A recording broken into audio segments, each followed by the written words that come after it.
હવે શું આવશે? ગુરુ પૂર્ણિમા. શું આવશે? ગુરુ પૂર્ણિમા. આપણે બધા શાના માટે ભેગા થયા છીએ? ગુરુ પૂર્ણિમાનું સેલિબ્રેશન કરવા માટે. બરાબર ને?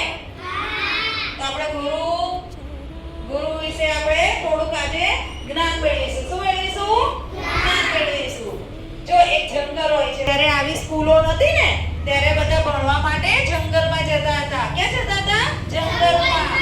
એક જંગલ હોય છે ને, એની અંદર ગુરુ રહેતા હોય છે. તો ત્યાં ગાડી બધા નાના તમારા જેવા બધા નાના શિષ્યો ગુરુ જોડે જ્ઞાન લેવા જતા હતા. શું લેવા જતા? જ્ઞાન લેવા. તમે બધા અહીંયા આવો છો ને? શું લેવા આવો છો? જ્ઞાન લેવા. શું શીખવા આવો છો ને બધું? અને તો એવી રીતે પહેલા બધા નાના શિષ્યો જંગલમાં ગુરુ જોડે જ્ઞાન લેવા જતા હતા. શું લેવા જતા હતા? જ્ઞાન લેવા જતા હતા. હવે જો તમે અહીંયા ભણો છો ને, તો મમ્મી પપ્પા ફીસ ભરે છે ને, તો એવી રીતે પહેલાના જમાનામાં પૈસા નતા એટલા, એટલે ગુરુને આપણે કંઈક આપવું તો પડે ને. શું આપવું પડે? તમે બધા અહીંયા ભણો છો તો પૈસા આપી મમ્મી પપ્પા ભણાવે ને, તો એવી રીતે ગુરુને પણ આપણે દીક્ષા આપવી પડે, ગુરુ દક્ષિણા આપવી પડે. શું આપવું પડે?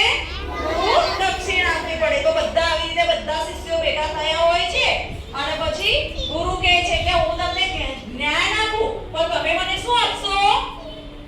ગુરુ દક્ષિણા. શું આપશો? ગુરુ દક્ષિણા. શું આપવું પડે? ગુરુ દક્ષિણા.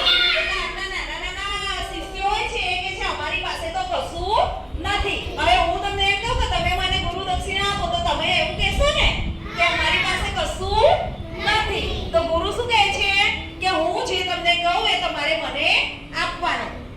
બરાબર ને? તો ગુરુએ એમ કીધું કે તમારે મને બધાએ ગુરુ દક્ષિણા આપવાની. તો બધા શિષ્ય કે હા, તમે જે કહેશો એ અમે કરીશું, તમે જે કહેશો એ અમે તમને આપીશું. તો ગુરુએ શું કહ્યું કે તમે બધા જંગલમાં જાઓ. જંગલ પૂરું થાય ને એટલે આજુબાજુનું જે ગામ હોય છે ને, ત્યાં આગળ જાઓ અને મારી માટે ગુરુ દક્ષિણા લઈને આવો. જે દરેકનું ઘર જઈને આમ ખખડાવવાનું અને તમને જે કંઈ પણ આપે એ લઈને મને આપવાનું. એ મારી ગુરુ દક્ષિણા હશે. તો એ બધા શિષ્યો હોય છે ને, એમાં ગોલુ નામનો એક છોકરો હોય છે. કોણ હોય છે? ગોલુ નામનો એક શિષ્ય હોય છે. તો એ ઘરે જઈને ખખડાવતું હોય છે કે મારા ગુરુએ કીધું છે કે મને દક્ષિણા આપો. તો 2-3 ઘર ખખડાય, 2-3 ઘરમાંથી એમને ગુરુ દક્ષિણા ગુરુને આપવા માટે દક્ષિણા મળી ગઈ. બરાબર? પછી એક ત્રીજું ઘર ખખડાવે છે ને, તો એમાંથી એમને એક તાંત્રિક એટલે જે બાવો હોય છે ને, એ બહાર આવે છે. તો ગોલુ હતા ને શિષ્ય, એ તો ડરી જાય છે. તો પણ એમ કહે છે કે મારા ગુરુએ કહ્યું છે કે મને દક્ષિણા આપો. તો તાંત્રિક તો ગુસ્સે થઈ જાય છે અને પછી એને દક્ષિણા આપવાની બદલે શું આપણે મરી જઈશ. બરાબર? તો પછી ગોલુ શિષ્ય હોય છે ને, એ ગુરુ જોડે આવી જાય છે અને ગુરુને કહે છે કે મને તો એક તાંત્રિક મળે ને, એમને મને આવું કીધું કે શ્રાપ આપે મને કે આજે રાત્રે તમે મરી જશો. તો ડરી જાય છે. પછી ગુરુએ શું કીધું કે પણ થાય તમારે મારા પગને છોડવાના નહીં. આખી રાત મારા પગ દબાઈ કરવાના. કંઈ પણ થાય તમારે મારા પગ છોડવાના નહીં. કંઈ પણ થાય તમારે મારા પગ છોડવાના નહીં. એટલે ગોલુએ ગુરુના પગ છોડવાના નહીં. ગોલુએ ગુરુના પગ છોડવાના નહીં. યાદ રહ્યું બધાને? હા. એટલે ગુરુજીએ છે ને ગોલુને એવું કીધું કે કશું પણ થાય તમારે મારા પગને છોડવાના નહીં. ખબર પડી? હા. ચાલો હવે આગળ ચાલુ કરશે ગૌરી મેમ. ચાલો ગૌરી મેમ ચાલુ કરો. પછી ગોલુ આવે છે. તો પેલા તાંત્રિક હતા ને, જેમને શ્રાપ આપ્યો હતો ને ગોલુને કે તમે આજે રાત્રે મરી જશો, તો એ તાંત્રિક છે ને પહેલા એક સ્ત્રીને મોકલે છે, બહુ બધું ધન એટલે કે પૈસા લઈને, પછી સોનું લઈને. તો જે ગોલુ હતું ને, આપણને કંઈક આપે, આપણે રસ્તામાં જતા હોઈએ એને કોઈ ચોકલેટ આપે તો આપણે લેવા જઈએ છીએ ને. અને ગુરુએ શું કીધું હતું કે મારા પગ છોડવાના નથી. એટલે ત્યાં પેલી સ્ત્રી આવે ને, ભાઈ એમને ઘરની બહાર આવે છે, દરવાજો ખખડાવે છે. ઘરની બહાર આવે, દરવાજો ખખડાવે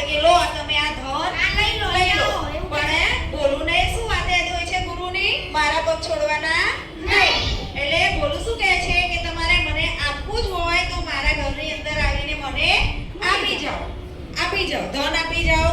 હું અહીંયાથી ગુરુના પગ છોડીને ઊભો થઈશ નહીં. એટલે એ તો જતા રહે છે પાછા. બરાબર? પછી બીજી વખતે ભોલુના જે મમ્મીનું રૂપ લઈને આવે છે. જે તાંત્રિક હોય છે ને એમને જાદુ કરીને બનાવ્યો હોય છે. ભોલુના મમ્મી જેવું જોઈને ઊભા થઈ જાવ ને કે મારા મમ્મી આયા, તો પણ ભોલું ઊભા થતા નથી. કેમ કે એમને યાદ હોય છે ગુરુએ શું કીધું હતું કે મારા પગ છોડવાના નહીં. તો ફરીથી દરવાજો પકડાવે, મમ્મી જેવો અવાજ કરે તો પણ ભોલું ઊભા થતા નથી કે તમારે આવું હોય તો અંદર આવો એમ કરે છે ને. તો પછી એ પણ જતા રહે છે. પછી ત્રીજી વાર તાંત્રિક હોય છે ને એમને યમદૂતને મોકલે છે. કોને મોકલે છે? યમદૂતને. હવે પેલા ભોલુને બી યાદ હોય છે કે મને તો તાંત્રિકે શ્રાપ આપ્યો છે કે આજે રાત્રે તમે મરી જશો. સામે મને ગુરુએ પણ શું કીધું છે કે ગમે તે થાય તમારે મારા પગ છોડવાના નહીં. એટલે યમદૂત આવે છે ને તો એ પણ દરવાજો પકડાવે છે તો પણ એ ભોલું પણ ઊભા થતા નથી. એટલે એ પણ પાછા યમરાજા એવું કહે છે કે હું તમને લેવા આવ્યો છું, ચલો મારી જોડે. એટલે બોલું એવું કહે છે કે હું તમારી જોડે આવીશ નહીં.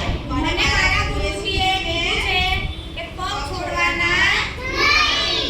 એટલે હું મારા ગુરુજીના પગ છોડીશ નહીં. જો તમારે મને લેવા આવવો હોય તો અંદર આવો અને લઈ જાઓ. હું મારા ગુરુજીના પગ છોડીને ઊભો થઈશ નહીં. એમ કરતા કરતા યમદૂત પણ બહારથી પાછા જતા રહે છે. અને બોલું છે ને પગ દબાવતા દબાવતા ગુરુજીના પગ દબાવે છે ને તો એમ કરતા કરતા સવાર પડી જાય છે. શું થાય છે? સવાર પડી જાય છે. અને બોલુને તાંત્રિકે શું શ્રાપ આપ્યો તો કે આજે રાત્રે તમે મરી જશો. તો પેલા 3 જણ આવી ગયા પણ અંદર આયા નહીં અને બોલું ઊભા થયા નહીં. કોના પગ છોડીને? ગુરુના પગ છોડીને ઊભા થયા નહીં. એટલી ઘડી સવાર પડી ગયું અને એમનું મોત ટળી ગયું. એટલે ગુરુજીમાં એવો પાવર હોય છે. શું હોય? પાવર હોય. ગુરુજીમાં એવી શું હોય? પાવર હોય. ગુરુજીમાં તાકાત હોય. શું હોય? ગુરુજીમાં શક્તિ હોય એવી. હે ને? એ જે બધા એમના શિષ્યો હોય ને એ બધાને શું કરે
પગે લાગવાનું